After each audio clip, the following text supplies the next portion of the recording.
Long time no talk and no see to the Pylon Dons. Welcome back. Congratulations on finishing out your fantasy football season. We're about 1 week away from the Super Bowl. Hope you caught some of that skills challenge because it was electric. And we're tuning back in just to provide a quick little recap. And of course, I'm joined by my ever energetic co-host, Ben. Ben, how you doing, man?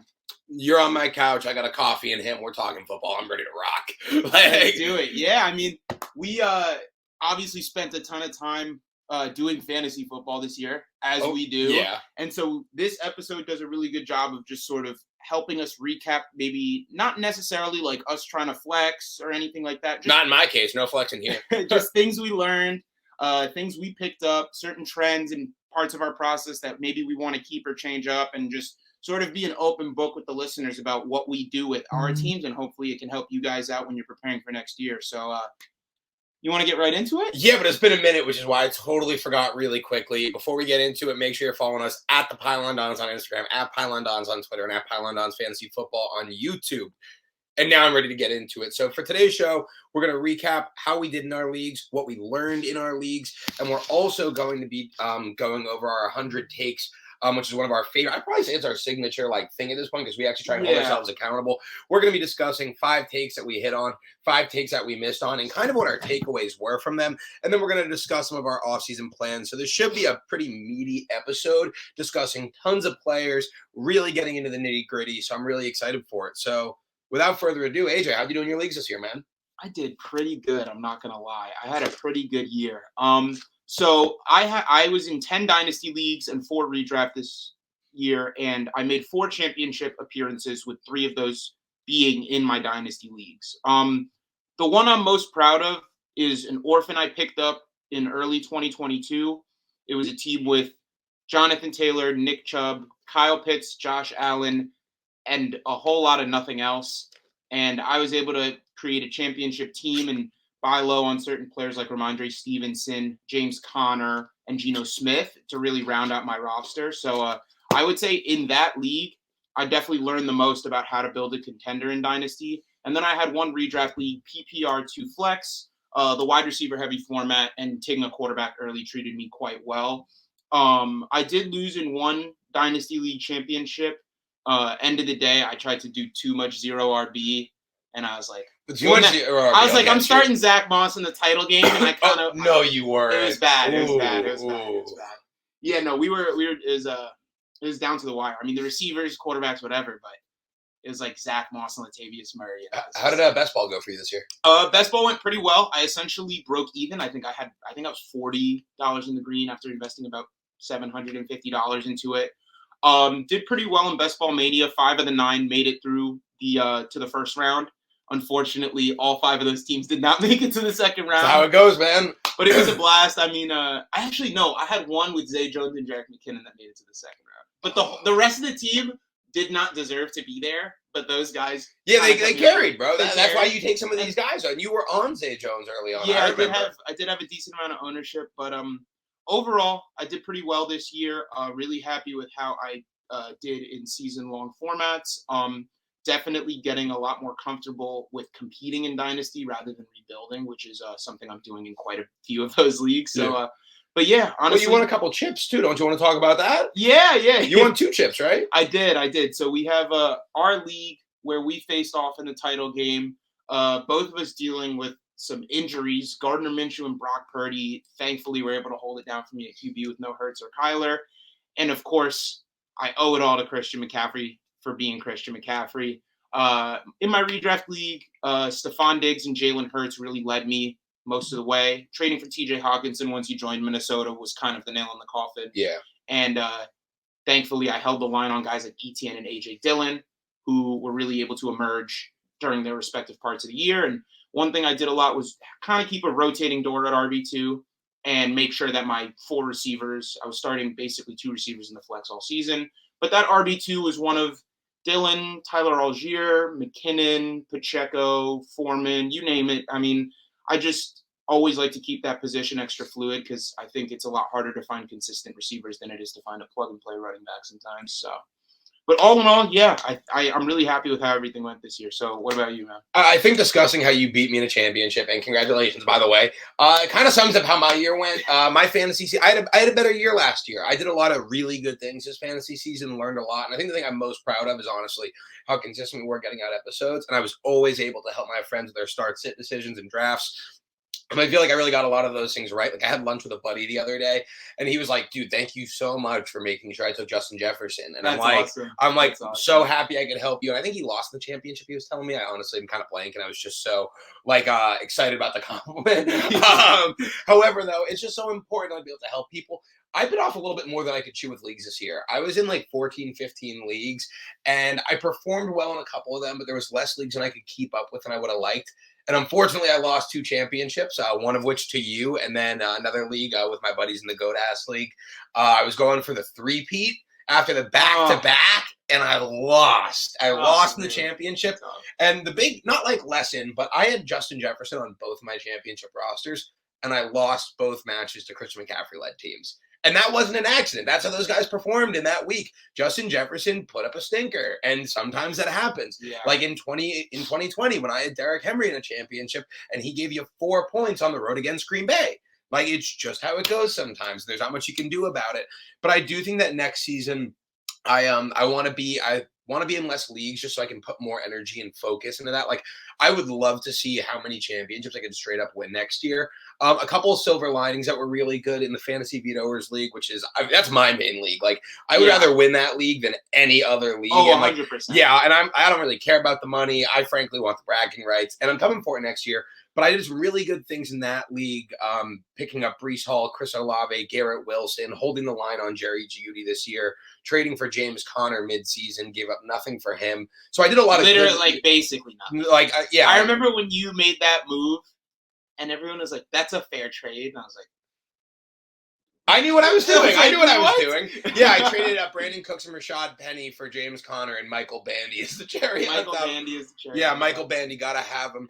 So I'm really motivated to kind of focus up on a couple leagues. My other silver lining from this fantasy season, because I didn't win any championships this year, even though I lost in Serial Traders Anonymous, I'm very, very proud. I had my first undefeated regular season, and that would have been pretty sick to go all the way. Yeah, like that would have been for you. I think that a lot of people Cooper, were honestly. That Cooper Cup injury really kind of derailed. Yeah, I mean, yeah. So this is a single quarterback league. It's a 4-point passing touchdown league. Yeah, but I was running out like Mahomes, Chubb, Swift, Cup, it was not Hopkins, Travis Kelce, Jerry Jeudy, Tyler Lockett, and then I had like Juju on the bench, and like you had some other good running backs that I can't think. I had Jamal Williams too. I was playing. Yeah, because we made that crazy trade, bro. You had one running back. I traded. We were hungover in the diner, bro. We were hungover in the diner, and that's where fantasy trades you remember happened. Yeah. Like AJ and I were just like staring down, like bad headache, just looking at a plate of corned beef hash and being like, "Yo, I could use a running back."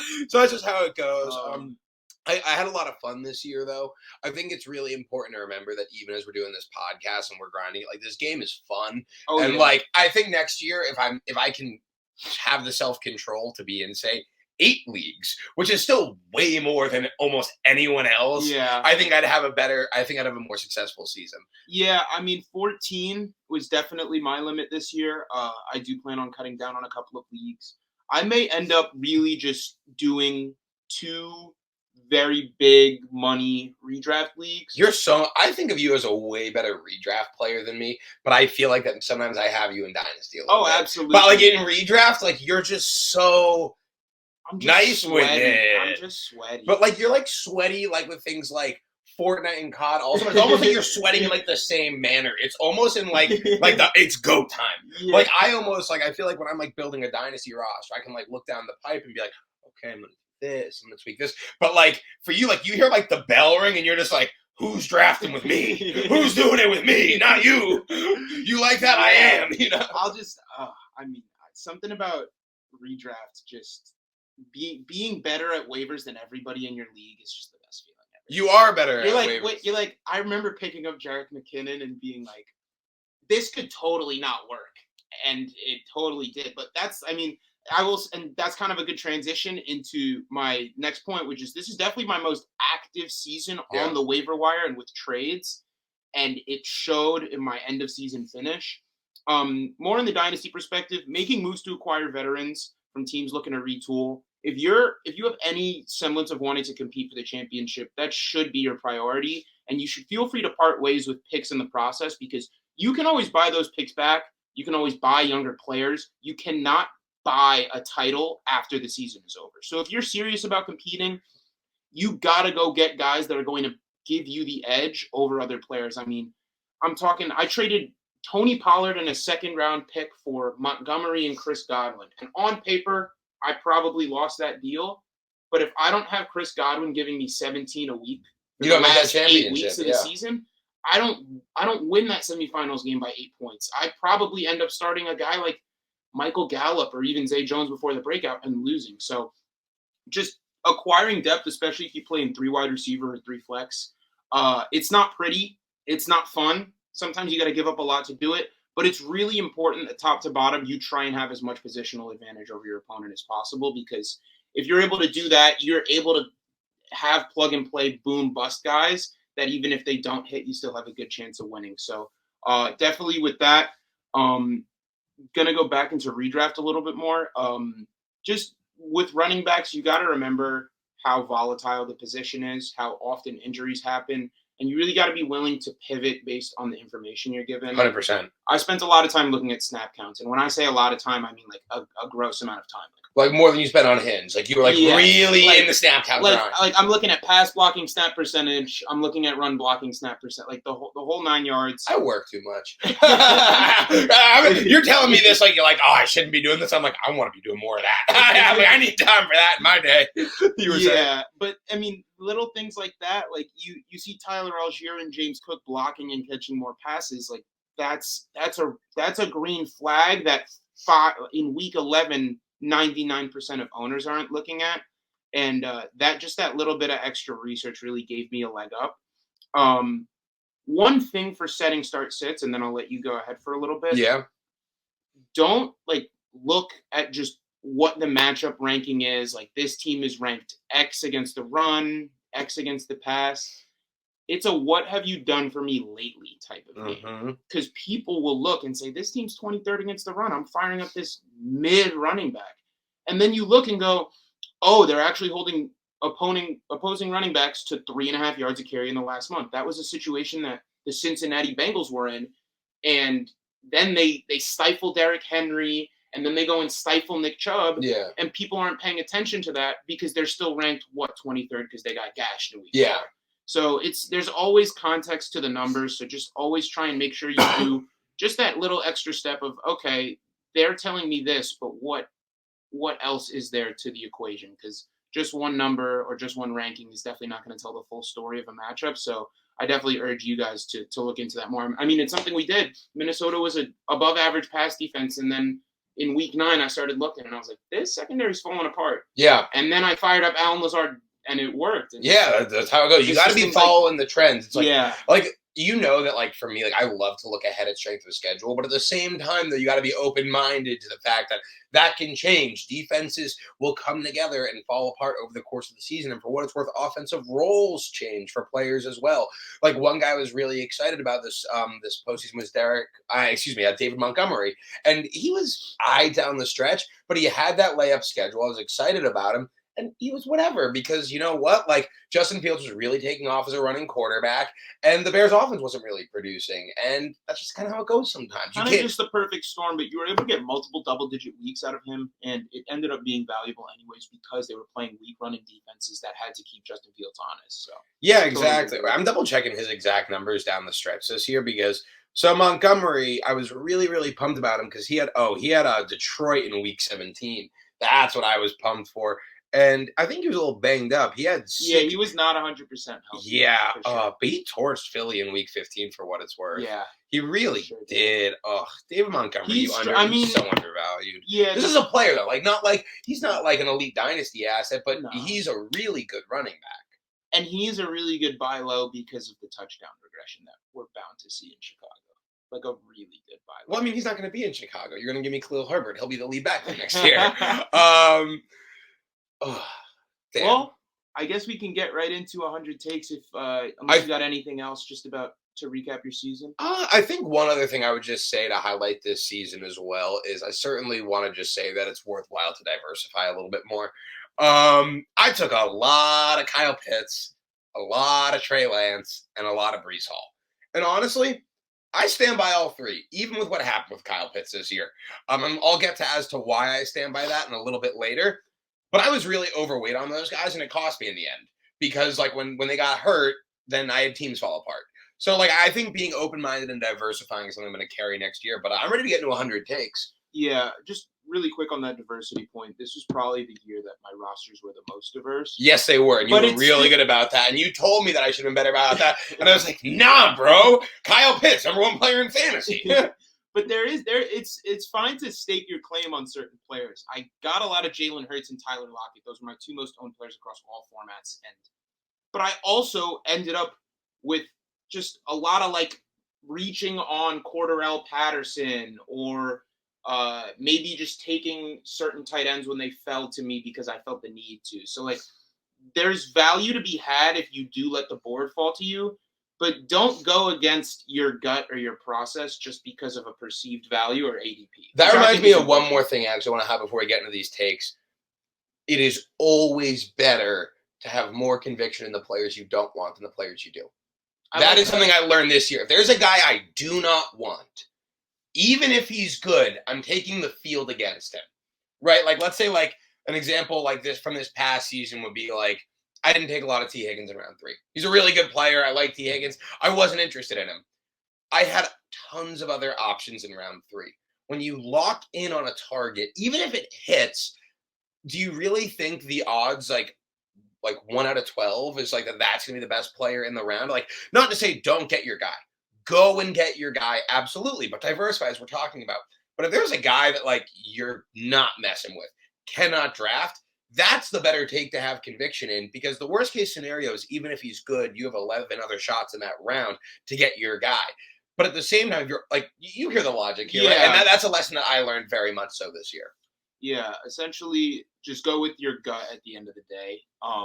Speaking of our gut, these 100 takes that we did, 100 takes. We do them right before the regular season. They're always a blast. We're just gonna go through our 5 favorite hits and our 5 favorite misses. I guess favorite misses. Yeah, I guess like picks that we want to like kind of discuss. Yeah. In terms of like the process behind it and how it worked out for us. Yeah. So, I'll kick it off.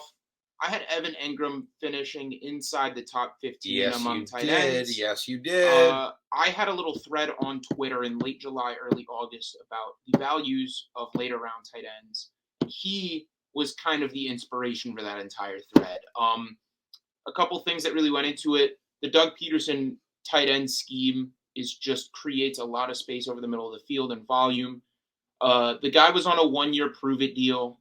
Even though he has not been good as of late, he does have some track record of success. I mean, It was way back in his rookie year. But he has it, though. Some is better than none. It's more than David Njoku ever produced. It's a first-round pick, you know?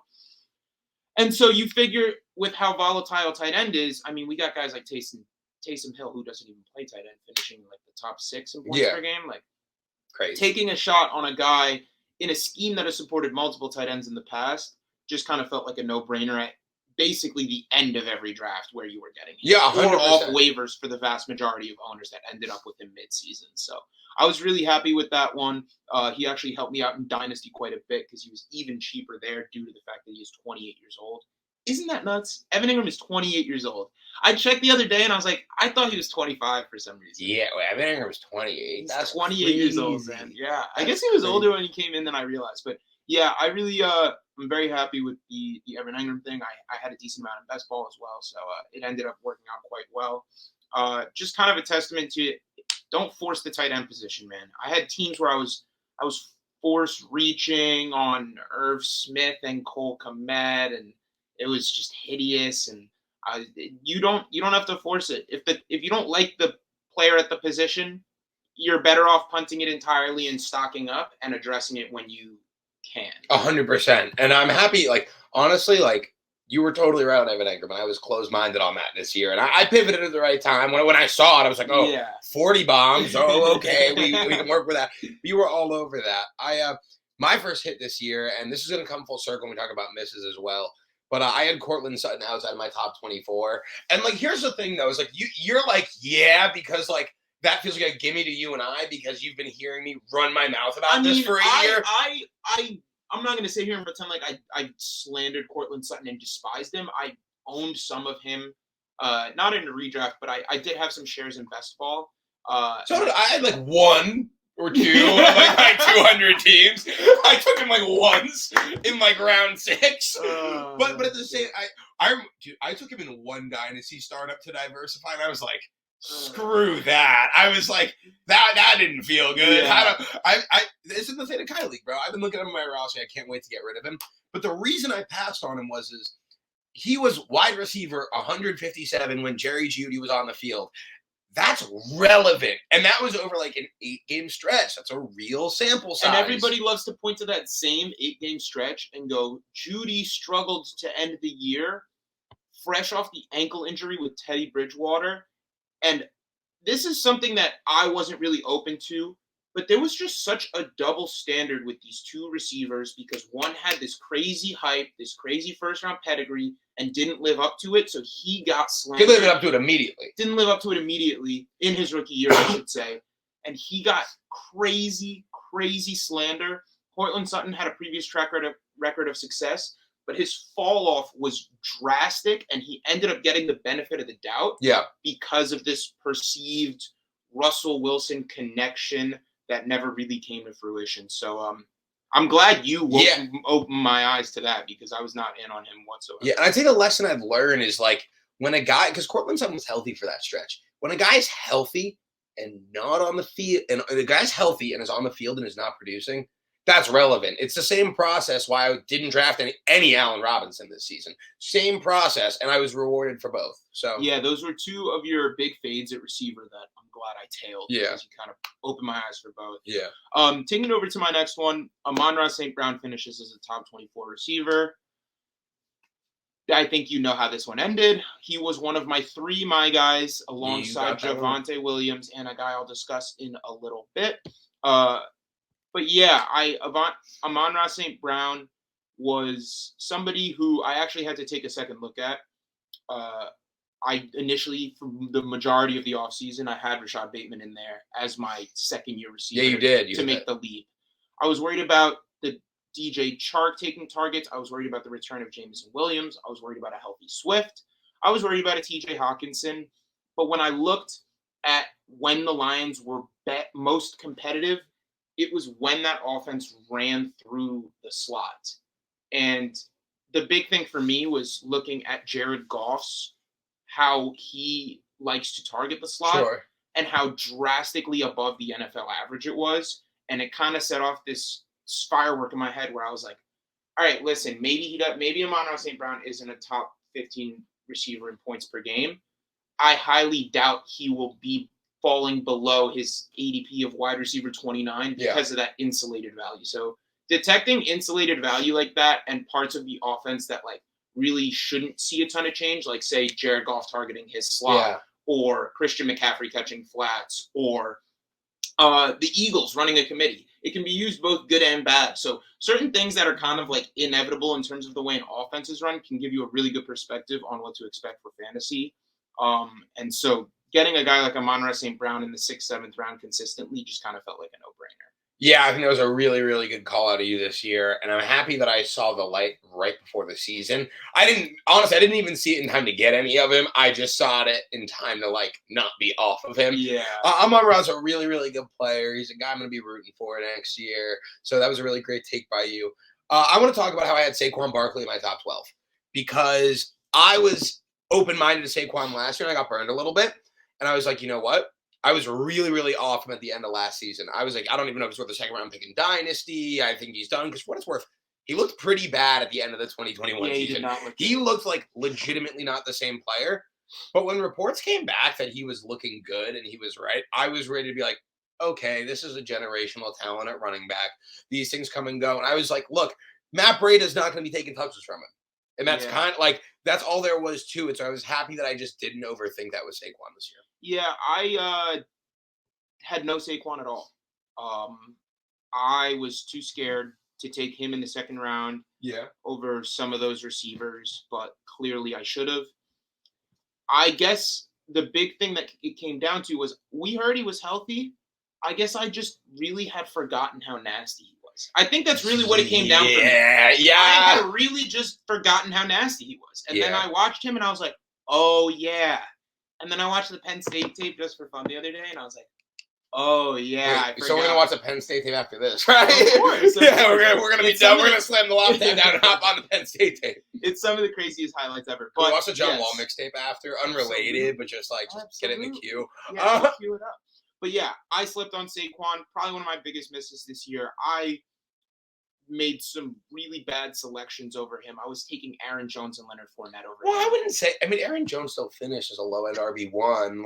That's not like Aaron Jones. I don't think that's inconsistently, but taking Leonard Fournette over him was, in hindsight, very, very short. Aaron Jones, another running back 9 season. That's all he does, man. He is all reliable. Dude lives to be the running back 9. He wakes up every single morning. He's like, there's 8 guys better than me, but not one more. All right, taking it to my next hit. Jacoby Myers finishing as a top 36 receiver. Yes. This might be my favorite one. Yeah, honestly. You can hit the lap on this one. Receiver 28. I bought him for third-round picks in multiple dynasty leagues in 2021.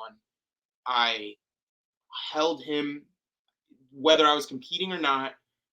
This Patriots, essentially what it came down to is I didn't have faith that the Patriots were going to just completely rework this wide receiver room because they haven't done it in a decade. So with a guy like Jacoby Myers, who is clearly developed a relationship with Mac Jones, stays on the field a lot, doesn't get hurt, and has sure hands, it felt like one of those, not very pretty picks, but in the 11th round of drafts, getting a receiver that you can throw in the flex on a bye week and not even sweat about is such an underrated luxury. He could have been a flex in any format this year. Yeah, I mean, he was a flex in any pivotal format. To my lone redraft championship because I'm sitting there when DJ Moore is underperforming and Chris Godwin is missing weeks 2 and 3 and T. Higgins is randomly sitting out games. And I'm throwing in Jacoby Myers and not even blinking an eye. So overall, it's not a pretty pick sometimes, but grabbing those good possession receivers, especially in full PPR formats, I really like to get at least one of those sure-handed guys. The ceiling may not necessarily be there. It was great to see Jacoby Myers have a few more touchdowns on the year, but he ended up finishing wide receiver 29 in points per game and wide receiver 30 in total finish. So, I think this come draft time this year, he'll definitely have a slightly larger price tag, especially because he's a free agent and is likely going to get the largest contract among this free agent class. Yeah, I'm especially look, he's a young player who's been performing. He's had 2 good seasons, and I'm happy that he's gotten rid of that no more touchdowns for Myers narrative. He's scored 6 touchdowns this year. If he can score 6 again next year, he had less receptions this year than last year, but he can continue to improve. I think the Patriots offense is going to be a lot better next year. I agree. Bill O'Brien back. I'm very interested in Patriots and Dynasty and from a fantasy perspective. Yeah. And keeping it in the AFC East, my buddies like to joke me because I was all over the Jets from a fantasy perspective, and I am a Patriots fan. But I got to talk about my Dynasty wide receiver 3 overall and how I knew that Garrett Wilson was going to be good for 1,000 yards as a rookie. You did say it. I said it. I have the receipt, and that's the beauty of it. And the worst part was when I questioned you, you said it doesn't matter who the quarterback is, and I was like, yes, it does. It didn't, though. It didn't matter. Didn't. Mike White got it done. Joe Flacco got it done. He even had some usable weeks with Zach Wilson. Ballers are going to ball. That's kind of the end. When, I remember right when we started evaluating Garrett Wilson, I told you that I cared that he played his high school football in Texas. And I told you that he was the best wide receiver in the state of Texas, which from a high school football perspective is, to me, that's as being good as the best wide receiver in the country, which is pretty much what he was. And then he came in and was the best guy at Ohio State. And then he was mossing dudes as a true freshman in the college football playoff. He was born to play receiver. And now he's going to be one of, I think there's no limit on his ceiling. No, I think there's no limit on his ceiling. There's better players than him right now, but look, if the Jets get Aaron Rodgers, or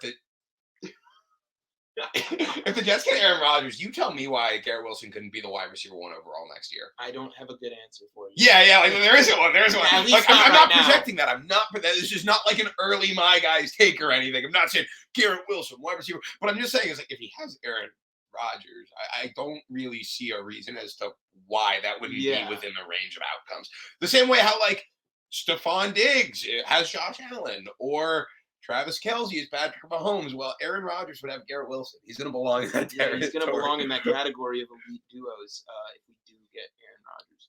Keeping it in the AFC East again, and specifically in New England with this next take. New England was a team. They were not a great offense.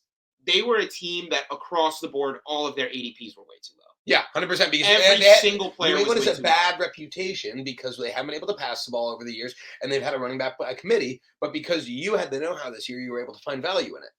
Yeah, Ramondre Stevenson finishing as a top 24 back was a take all throughout the offseason. His ADP was approximately RB30. This is no knock on Damian Harris, but I remember the reports. I mean, Ramondre Stevenson, 4th-round back, weighed 240 You've been on him forever. December 2020, man. Or December 21, I think. Yeah. 240 pounds out of Oklahoma.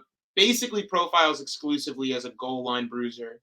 Bill Belichick finds out he has solid hands and essentially reworks Ramondre Stevenson. When I heard he was 223 pounds in Patriots camp and playing 3rd down snaps, my eyes popped out of my head like a cartoon. Yeah. What? I was like, wait, so we're going to have Deion Lewis, but he's going to be bigger than Damian Harris? Like, sign me up. Yeah. Sign me up. And at round 9, round 10 cost, it's kind of you're at the point where you're plucking out of committees and hoping for the best.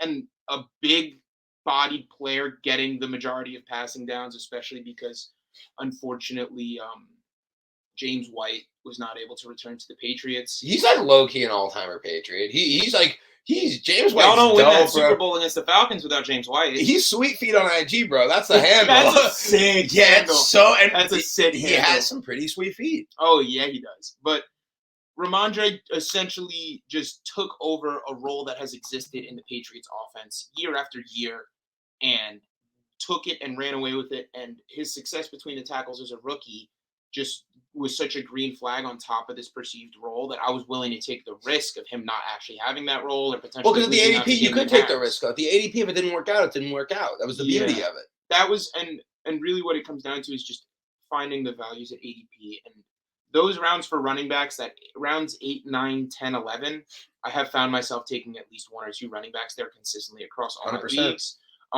Just because, I mean, committees are ugly. Someone's got to get the job done. Yeah. So someone's going to be the best player in that committee. And a lot of running backs get hurt, unfortunately, but someone's got to step up when that happens. And if you end up on the right side of luck, or if you end up picking the guy that wins the job, it can really swing your team. So yeah, I was really happy with Ramondre Stevenson. He was another one of my guys for this year, so I'm really happy how that turned out. Yeah, that was great. He's a guy I want to talk about a lot this offseason. I'm going to talk about, this is kind of a twofer because these were 2 separate takes, but I was really in on Tua and Jared Goff as like very valid streaming options this year, with my main reason being like, look, like I knew Jared Goff was going to have that elite offensive line, and like he had TJ Hawkinson, they brought in Jamison Williams, who like of course came on later in the year and didn't really play very much, but like Amon-Ra St. Brown produced, and I kind of felt that there was, and DeAndre Swift, I felt there was enough around Jared Goff where if they were going to keep him upright, he was going to have time to throw and be successful, which he's done before. And on top of that, the same thing with Tua for that matter. Like I looked at Miami's moves, I'm like, oh, Jalen Waddle's an elite receiver, and then they got Tyreek Hill. I'm like, Tua doesn't need to be good. I could be the quarterback 13 in this offense. You put Jimmy Garoppolo in Miami, he's the QB 12. Yeah, 100%. Yeah. I have no problem with that. If Jimmy Garoppolo went to Miami next year, and like to be honest, I'm like not to get off topic, Miami could. I wouldn't be surprised if Tua took it. Tua's the guy there, but like I don't know. You have a lot of concussions. I like wouldn't be surprised if we saw like a change in the NFL and he like took a season off or like didn't play. I don't know. I'm just being open-minded there. I think Tua's their franchise player. I agree. But like you kind of hear what I'm saying. The NFL's changing. Like they're going to be more open-minded to these things.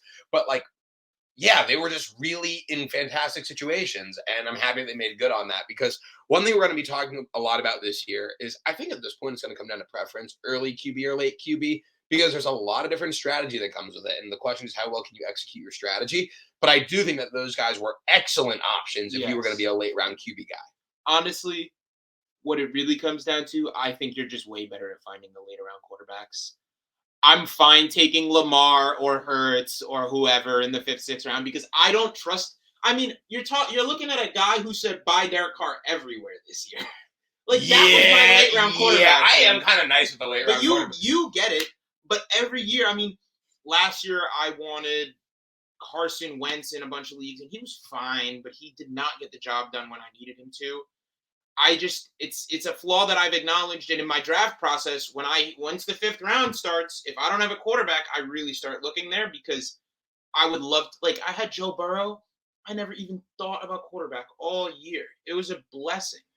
It's like, I love Joe Burrow. I have enough in fantasy. He's the man, bro. It's a luxury, but again, you're drafting receivers there that are in your starting lineup all year long. So it is a massive trade-off that we are going to be discussing throughout the entire offseason. We'll try some different builds. I'll try a couple in best ball. I'll try a couple early round quarterbacks. Yeah, I got to get no Josh Allen chairs for me, but he's good though. But anyhow, keeping it pushing. Yeah, I love that Tua Goff call. Thank you.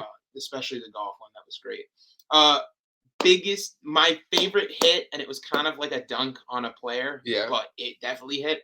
Clyde Edwards-Helaire starts less than 10 games at running back. That was a good take. That was a good one. They brought in Pacheco. Ronald Jones, like, if you're giving any semblance of snaps to Ronald Jones in the first team in training camp, you're not a starting running back. Yeah.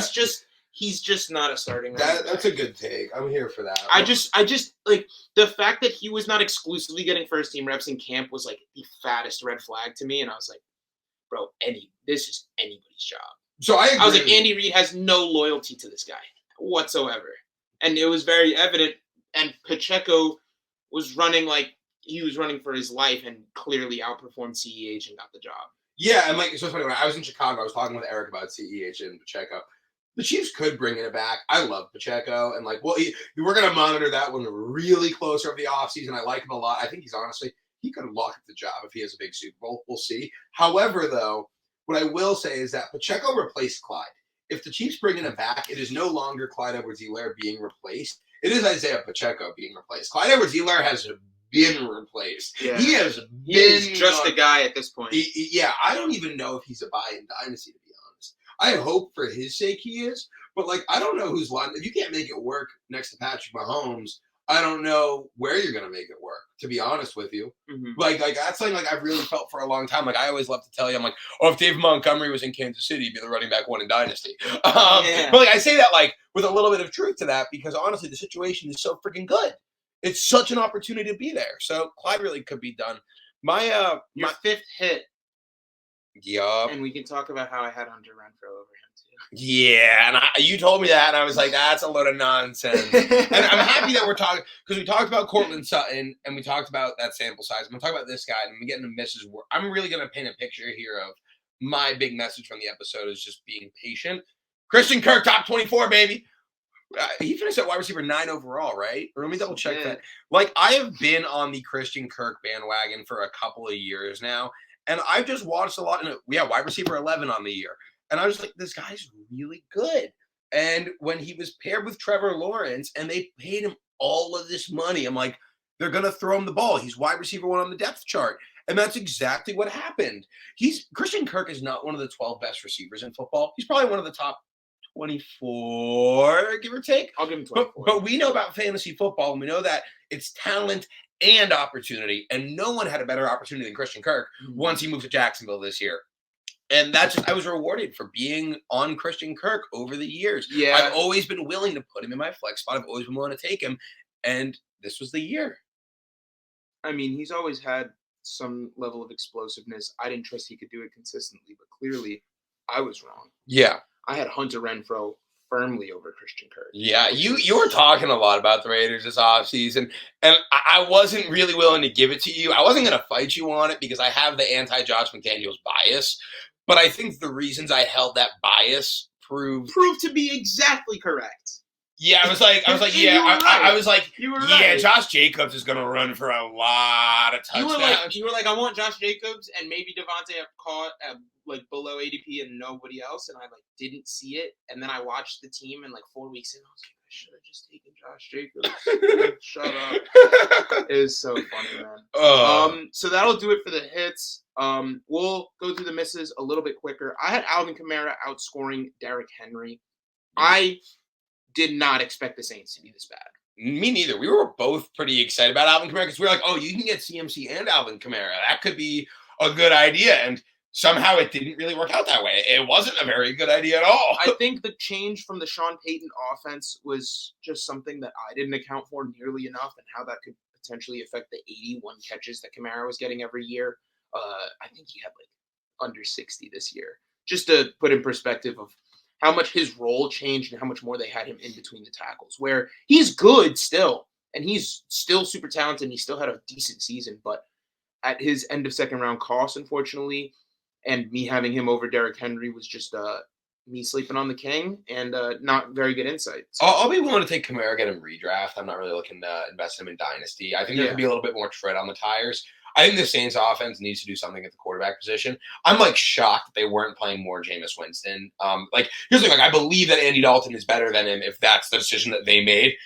But I was just surprised that was the outcome. Not to get super off topic, but I think the Saints should kick the tires on Zach Wilson. I think that would make like a lot of sense because they don't have a lot of draft capital. No one else wants Zach Wilson right now. I think the Jets are going to move on. I know there's talk of like Wilson and Rodgers have a nice relationship and Wilson can sit for a couple years behind him. But I think if the Saints called with like a third round pick for Zach Wilson, I think it's a no-brainer move. I agree. Personally. And I think it kind of makes sense for both sides, honestly, because the Saints need young, inexpensive players who are talented, but and have a chip on their shoulder. Yeah. It would be cool if it worked out for Zach and that took place. Yeah. And taking it over to my misses now, I had Jerry Jeudy in my top 12 this year. And that missed. However, he absolutely broke out this season. And this isn't like a half-hearted, like me taking like a victory lap type of thing, anything of that nature. But we discussed Cortland Sutton being outside of the top 24. We discussed Christian Kirk eventually rewarding me. And now we're talking about Jerry Jeudy, who was excellent and didn't meet expectations. And what I'm getting at here is patience. Yeah, that's what I'm getting at here is that a lesson I learned is that I've been in on Jerry Jeudy for multiple seasons now. I've been on A.J. Dillon for multiple seasons now. And it takes time for guys to realize their potential. These are human beings like you and I. When we look at athletes, we put them on this pedestal. We look at them as like these larger-than-life figures. And then, frankly, when we look at it from a fantasy football perspective, we dehumanize them even more because now they're numbers. They're not even athletes; they're numbers. Now they're strictly like assets in the game. And Jerry Jeudy is 24 years old, just like you and I are. He has plenty of room to improve at what he does, and he's going to continue to get better. So we, as a community of fantasy football players, have just recently been so spoiled, and I think people overhype how immediate players emerge. 100%. Like I've seen people like slandering Drake London on Twitter. I'm like, what? I'm like the guy barely got the ball. He barely got to play. He's barely old enough to drink. I was like, he had a beer last week. Like, you don't think he has time to improve? Like, people like Christian Kirk was a guy who it took till year 3, year 4 for him to pick it up. Like, it's very commonplace. Mike Williams was a similar player. Like, Mike Williams is a dog, and he's nasty. I mean, if you take away Mike Williams' 2 injured games, he was the wide receiver 14 points. Yeah, and like, but like my lesson though with this whole thing though is next year with my guys, I'm going to focus a lot more on timing and a lot less more on just who my favorite talents are. A lot of my guys next season, I may repeat some guys from this year. I love that for you. I really may. And because one of the biggest lessons I learned this year, I know we're going through like our misses right now, so I hate to like go off. No, it's good to just rehash though. One of my biggest mistakes this year is I had almost no Nick Chubb and I had almost no Amari Cooper. And those were 2 of my absolute must-draft, sky is the limit guys from the 2021 season. And because they burned me by just failing toward my own expectations, they were perfectly good. I was like, I had enough of them. I'm good there. And I could have used those guys a lot this year. Yeah. And that's why I'm going to be very unwilling to necessarily move off of players until I've seen a Cortland Sutton or Allen Robinson type stretch, to be honest with you. Like, that's what it's going to take. And like when I see Jerry Jeudy broke out this year, if you remove those 2 single-digit games when he was injured, he only had 1 or 2 real single-digit performances this season. He was a beast this season. He was awesome. This Denver team was terrible. Jerry Jeudy is, in my opinion, a surefire lock to be top 12 next year. But it's important, though, that we highlight this miss because you need to see a season like this before you can really anoint that. And that was where I made my mistake last year with Jerry Jeudy. Fair enough. Right? And, speaking of Amari Cooper, though, just real quick on that miss, I had him having less than 3 top 12 wide receiver weeks. That was my take. He finishes a wide receiver 10. He had 4 top 10 weeks before the bye. I was dead wrong. I slept on this man. He burned me last year, just like you said. I forgot that this dude is a top 10 route runner and has been doing this shit for 8 years. Yeah. And so at the end of the day, betting against talent just because of a one-time situation is not always the best move. Sometimes a new place, whether it appears to be better or not, sometimes that's what the players need. Yeah, my take the season before was literally Amari Cooper's as good as any receiver in the NFL. Because when you watch him, it's true. I was like, what makes Stephon Diggs that much better than this guy? And I was like, I didn't think here's no, not a bad take. No, but it's an outdated take. I'm putting it in yesteryear, but 2021 season, I'm like, what makes him that much better? Of course, I think he's better. And Tyreek Hill's I think I head and shoulders of Amari Cooper. But Amari Cooper's a beast, and you don't need to be the best player in football to be the best player at your position in fantasy football. So I don't know if I just forgot that, if I got hit on my head. I don't know what happened, but that was frustrating. So next year I'm going to be a lot more open-minded. Yeah. And we said we were going to take this fast when we spent 10 minutes on our first 2. So I'm going to fly through this next one. We start rattling them off. Yeah, I was a Hollywood Brown hater, and that's been a couple of years in the making now. But no, he proved me wrong this year. He was eating, and Hollywood's really, really good. I don't think he's a top 12 dynasty receiver, but he's really good, and he was not going to be outside of the top 24. So that was a bad take. Yeah. That's all. You were sleeping on the Cardinals in general. Well, you acknowledged that they were a bad NFL team. Yeah, I was sleeping on the Cardinals. I was correct. They were a bad NFL team. You were dead right. I was like, this doesn't feel right to me. What I failed to realize is that they had the fastest pace in the NFL, and that wasn't going to matter. Yeah. Because they're going to have room for, I know Hopkins will need a trade, but they had room for Hopkins, Hollywood, Hopkins, Hollywood, and Rondale Moore to each get 10 targets a game. And Connor. You had Greg Dortch. I had Greg Dortch in my flex twice this year. When you're getting 75 offensive snaps every week and your quarterback is running out of the pocket in half of those, there's fantasy production. Shit's just gonna, it didn't matter if they were bad. Things are just going to happen that score points. Yeah. That was kind of my reasoning with the Cardinals. I did expect them to be better as an NFL team.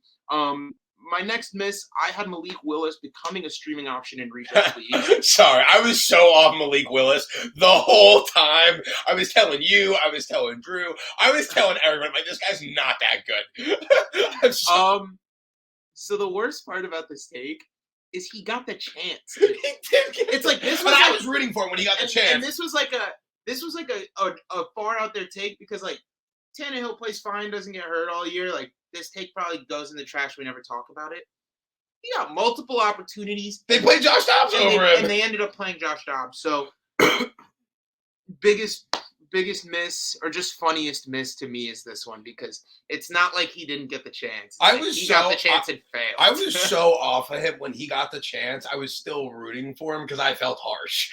I was like, this is a person. If Malik Willis plays good football, that's more important than me being right. And he just proved me right.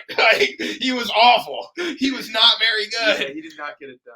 Julius Chestnut was their best rookie. I had the whole time. And I'm trying to pick him up. Okay. So I want to talk to you quickly before we get into this and this about Mike Evans' top 8. And break down our process. Because I think the miss It was a weird miss. It's a weird one, and the process. I'm not mad about my process. And I was looking again, and I only had one team with Mike Evans, and I was like, for how this team was structured, I would have taken him again. It made total sense. Yeah.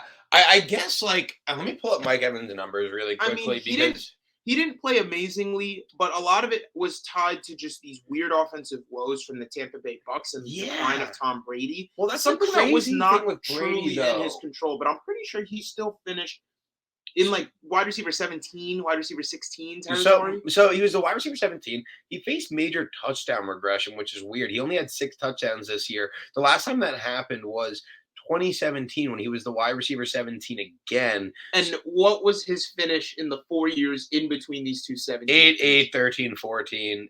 No, those were his touchdown numbers, excuse me. 9, 15, 11, 9. And I had him in the top 8 this year. He actually had more targets this year than he's had since 2018. But the targets were just lower value because the Bucks were scoring less. But here's the weird thing, though. So I know Brady just retired, which we haven't even discussed. It feels so anticlimactic, even for like the greatest player of all time. Brady was kind of nice this year, given the fact, 45 years old, going through a divorce. Threw for 4,600 yards. And no one talks about it because we all took Tom Brady for granted. Still threw 25 touchdowns, 9 picks. I don't get, like, this Tampa. I think what really went wrong with Tampa this year, and, like, I hate to, like, kick Todd Bowles while he's down, but, like, this team missed Bruce Arians. And I think, like a lot of this team was back. And, like, say what you will about Tom Brady, because everyone's like, oh, Brady versus Belichick, who it was. It doesn't really matter how good you are. You need a good coach. Right, like that's kind of what it comes down to. I mean, you need a coach that when you're down 21-10 with 8 minutes or 6 minutes in the fourth quarter, you're not kicking a field goal. Yeah. Like Todd Bowles, I'll slander him as a Jets fan. He does not have the fortitude to push the offense to make the defense uncomfortable. Yeah, he does. It was very clear that defenses were sitting on their heels all year because it was 4 things that the Bucs offense was going to do. They were going to check it down to Leonard Fournette. Yeah. They were going to feed him in the A-gap. They were going to hit Chris Godwin on an in-out or dig. And they were going to target Mike Evans deep. And they weren't even going to try and get Jalen Darden involved before they came. Wasn't even going to get my boy out. Got to get him a touch, man. Fire Todd Bowles. Yeah. We talked about it earlier. Hunter Renfrow outscoring Christian Kirk. Big whiff. Awful take. Hunter Renfrow's a good player. So you look, you didn't know how bad Josh McDaniels was going to be. I hadn't experienced the wrath. It's okay, buddy. Dude, trust me. Like, all these years, I'm like, oh, Patriots fans, all you do is win. You get Brady. I'm like, do you know how many throws short of the sticks I have watched in my entire life? I get more out of football than you, don't get me wrong. And I don't think I've given up as much watching football as you've given either. But don't tell me that I've never experienced pain. Like, Josh McDaniels is pain. Josh McDaniels is an abomination. He's one of the. I can't believe he has another head coaching job. Josh McDaniels could be my least favorite celebrity in the United States. Like I think like it goes like I'm Jewish. I don't really like Kanye West anymore. But like I think after Kanye West, like it could be Josh McDaniels for me. It's like anti-Semitism, throwing third down short of the sticks. That's a bad comment, but my apologies if anyone's a fan. I just really dislike Josh McDaniels. No, it's fair. TJ Hawkinson finishing outside the top 8 tight ends. Ouch. Ouch. He and Darren Waller were both outside of my top 6. Had a lot of faith in Dallas Goedert. Had a lot of faith. Goddard was good when he was on the field, though. Had a lot of faith in Dalton Schultz, who was also good when he was on the field but couldn't finish the season. He had that one pop-off game in Detroit, but he really did not do much in Detroit outside of that one game. And then he got traded to Minnesota. And I remember going in my redraft league, and I was like, name the price, bro. Name the price. Name it. Just name it, bro. You don't give up a 2, a 3, and then some to go bring in a tight end on a team that's already like in the top 5 in passing attempts a game. Like they had a blueprint for him, and I'm glad he proved me wrong because I just took him in a dynasty startup in the 4th round because it's tight end premium. Like I'm in on TJ Hawkinson now. Like this is like my T Higgins arc from last year. Okay. Where I didn't like a guy. He started off a little slow. I felt kind of justified, and then something changed in their situation that made me flip my script. With T. Higgins, it was Tyler Boyd unfortunately getting injured last year, followed by the lack of touchdowns he had. I said, well, this has Does Tyler Boyd give you Malcolm Brogdon energy too? Malcolm Brogdon is more impactful to his team than Tyler Boyd is. I think Tyler Boyd is impactful to his team. I think you could put a lot of receivers in his situation and they would do just fine. I think Tyler Boyd's good. I think he's good. I think he's like. I think there's a lot of. Do you think Tyler Boyd is better than Jacoby Myers? No. No? Wait. Just no. Interesting. I don't know if I'd agree with you there. We'll save that for off the air. That'd be like the most boring argument arena ever. Yeah. Yo, tune in today for the Jacoby Myers Tyler Boyd debate. Yo, won't want to miss this one. You don't want to miss that. It's a bang. Yo, it kind of for the 6 people sweats? who would be really excited about it, we could get in the weeds on that. Yeah, we could definitely get into weeds on that. And I want you to take it away. This is another miss where it kind of is evident. It's like similar to the Judy one we were discussing earlier. I don't know. Kenneth Gainwell. I want it to be similar to the Judy one. I don't know if it will be. I want it to be. I think it will. I love Kenny Gainwell. I was all over him last offseason. I was overpaying for him. And I picked Kenny Gainwell this year because I honestly felt that he was in a very similar situation to a Tony Pollard and A.J. Dillon, a Ramondre Stevenson, even a Khalil Herbert, and was going after all those guys. I was really, really excited about Kenny Gainwell. Nick Sirianni was repping the merch. This Eagles offense, I was in on this Eagles offense this year once they traded for A.J. Brown because I learned my lesson last year when what was the trade last year? When I forget exactly. What am I blanking on? I was like, are you thinking of a receiver trade? Yeah. Give me a confidence. In 2021? Maybe they asking about the Hopkins trade and just be more pass heavy. Yeah. Maybe I think that's what it was. But I was in on the Eagles offense this year, and I was like, here's the secret about Kenny Gainwell. This is what they don't tell you about. Like, yeah, the government is a cure for cancer, and that they're not giving it to us so they can take our money. And yes, New York City is a jail that we love so much. But what they really don't tell you is that Kenny Gainwell's 200 pounds. And, like, they just don't tell you that. Like, it's like Tupac's alive. The Denver airport is a total like Illuminati headquarters. Yeah, and Kenny Gainwell's 200 pounds. Our podcast is about to get flagged for exposing all these conspiracy theories. That's okay, as long as we can just bring Kenny Gainwell being 200 pounds to light. Like, it's what the people need to know. Well, an interesting stat, I don't remember who tweeted it, but it was that he took well over 20% of his touches in the red zone. Yeah, because he's nice. Like he can score. Like there's like certain things, and of course I talk about my process, I talk about looking at numbers, and I talk about looking at trends. Kenny Gainwell gets the rock on a swing pass. Yeah. And he is a threat to score because he's a dog. Every single time. And that's pretty much all I have to say about him. I'm gonna keep buying Kenny Gainwell. Well, and I'm not gonna care because I think Miles Sanders is leaving and I think he's a screamer. I'm gonna pick up so I agree Miles Sanders is leaving. My concern with Kenny Gainwell, and I believe in the talent, I think he's going to be an elite handcuff. I think Philly's in too good of a position to not draft a running back this year. Fair enough. I think Kenny Gainwell's going to have a role in this backfield, and maybe in a fantasy relevant role at that. And I'm still going to pick him up because honestly, we've discussed volatility at the running back position. These really good backup running backs have value because guys go down all the time. If Kenny Gainwell is Bijan Robinson or Sean Tucker's handcuff next year, I'm going to want Kenny Gainwell everywhere because that guy is going to be a rookie. And as great as they're going to be, Kenny Gainwell will be involved. And God forbid these guys get hurt, then Kenny Gainwell will be the lead back in that offense. And let's say they don't get maybe they keep going deep. Maybe they sign Damian Harris. Maybe they get an offensive line. Maybe they bring a free agent or take a later running back, which is very possible. 100%. Even if they are addressing the position with a non-elite talent, Kenny Gainwell is going to be involved on all facets of the offense. He was pass blocking a lot more. If you've been watching the playoffs, he's been getting increasingly involved. he does very few things incorrectly, and when a guy like that is as cheap as he was and had flashes as a rookie, there's really no reason to not buy on him. He's somebody that for the tenure of his rookie contract, I will have some shares every year. And he's 200 pounds. He is 200 pounds. Mainstream media does not want you to know. They don't want you to know that Kenneth Gainwell is 200 pounds, or about 85.2 kilograms.